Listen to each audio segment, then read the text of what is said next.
বাইরে তো অনেক বৃষ্টি হচ্ছে। হ্যাঁ রে টুম্পা, বৃষ্টি দেখে তো মনে হচ্ছে এবার অনেক বন্যা হবে। কি বলছো মা? বন্যা হবে? মা, আমার খুব ভয় করছে মা। বাইরে দেখো কিভাবে বিদ্যুৎ চমকাচ্ছে।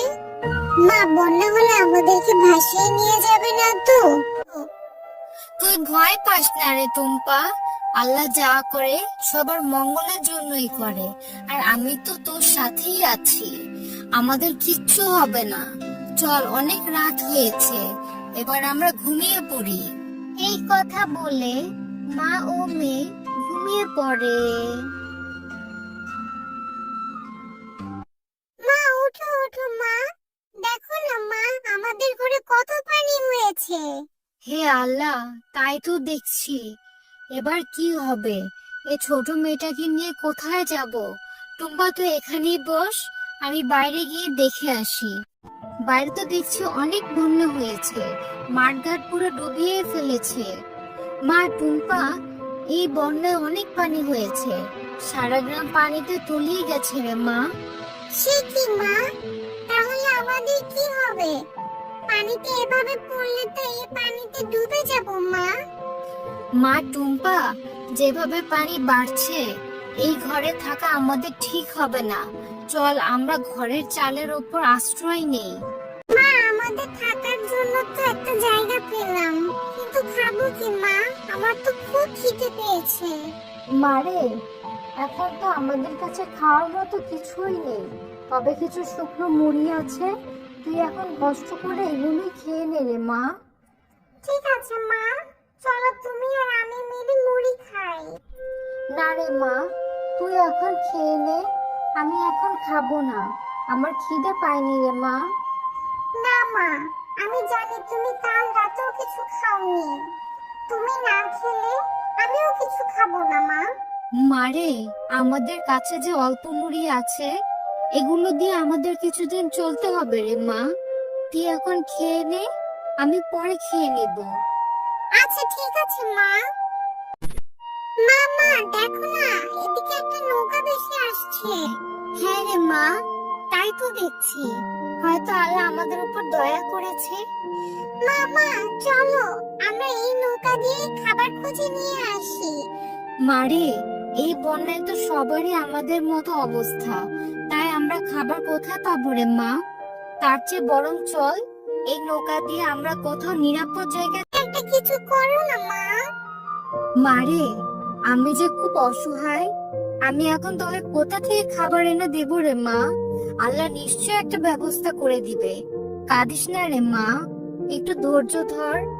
মা টুম্পা, দেখ ওইদিকে যে দূরে একটা দ্বীপ দেখা যাচ্ছে, চল মা, আমরা ওইখানে যাই, নিশ্চয়ই একটা না একটা ব্যবস্থা হবে। মা, দেখো না দ্বীপটা কত সুন্দর। এটা কোন জায়গা মা? জানি না রে মা, এটা কোন জায়গা, তবে চল টুম্পা, দ্বীপে গিয়ে দেখি কোনো খাবার পাওয়া যায় কিনা। আচ্ছা মা, চলো, আমার খুব খিদে পেয়েছে। মা, ও মা, কোনো খাবার তো পেলাম না। আমি যে আর হাঁটতে পারছি না, আমার যে খুব কষ্ট হচ্ছে মা। আর একটু কষ্ট কর মা, আল্লাহ সব ব্যবস্থা করে দিবেন। তুই যাই করিস না কেন, আমি তোকে আমার জাদুর কাঠি কখনোই দিব না। তুই যে কাঠি নিয়ে সর্বশক্তি লাভ করতে চাস, তোর এই আশা কোনোদিনও পূরণ হবে না।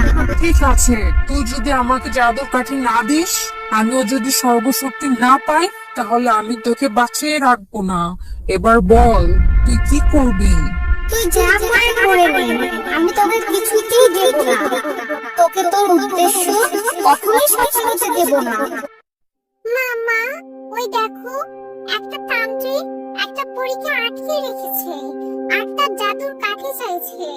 আমাদের পরীটিকে বাঁচাতে হবে, তা না হলে দুষ্ট তান্ত্রিক পরীটিকে মেরে ফেলবে মা। হ্যাঁ রে টুম্পা, তুই ঠিকই বলেছিস, আমাদের ওই অসহায় পরিটিকে বাঁচাতে হবে। হ্যাঁ মা, যা করে তাড়াতাড়ি করো, কিন্তু সাবধান, ওই দুষ্ট তান্ত্রিক তোমারও ক্ষতি করতে পারে। আমার সারা শরীর পুড়ে গেল রে, আমার সারা শরীর পুড়ে গেল, আমাকে ছেড়ে দে, আমাকে বাঁচিয়ে দে, আমি কখনো আর এমন কাজ করব না, আমি কথা দিচ্ছি, আমি কখনো আর কারো ক্ষতি করব না, আমাকে ছেড়ে দে, আমি পুড়ে গেলাম। দুষ্টু তান্ত্রিক, তুই পরীটিকে মারতে চেয়েছিলি, এখন দেখ কেমন লাগে। মনে রাখবি, অন্যের জন্য গর্ত করতে গেলে নিজেকেই সেই গর্তে পড়তে হয়। এখন নিজেই মৃত্যুর যন্ত্রণা ভোগ কর।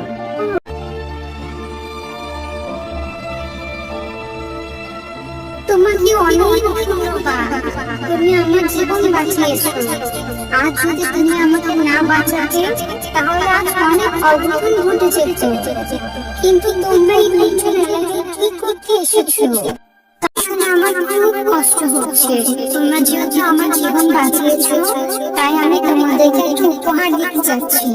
তোমাদেরকে একটা বাড়ি উপহার দিতে চাচ্ছি, যেখানে তোমাদের প্রয়োজনে সব কিছু তোমরা পেয়ে যাবে, তোমাদের কোনো অভাব থাকবে না। এরপরে অনেক ধন্যবাদ পরি, তোমার এই ঋণ আমরা কখনো ভুলবো না। তুমি আমাদের এই বিপদে অনেক বড় উপকার করলে। তোমাদেরকে অনেক ধন্যবাদ, তোমরা আমার জীবন বাঁচিয়ে আমাকে অনেক উপকার করেছো। আমি তোমাদের কাছে কৃতজ্ঞ থাকবো। আমরা এখন যা ইচ্ছা তাই খেতে পারবো, আমাদের আর কোনো অভাব থাকবে না, তাই না মা? আমাদের আর পথে পথে ঘুরতে হবে না। হ্যাঁ রে মা, তুই ঠিকই বলেছিস। আল্লাহ হয়তো এতদিনে আমাদের উপর মুখ তুলে তাকিয়েছে আর করির মাধ্যমে আমাদেরকে একটি জাদুর বাড়ি উপহার দিয়েছে।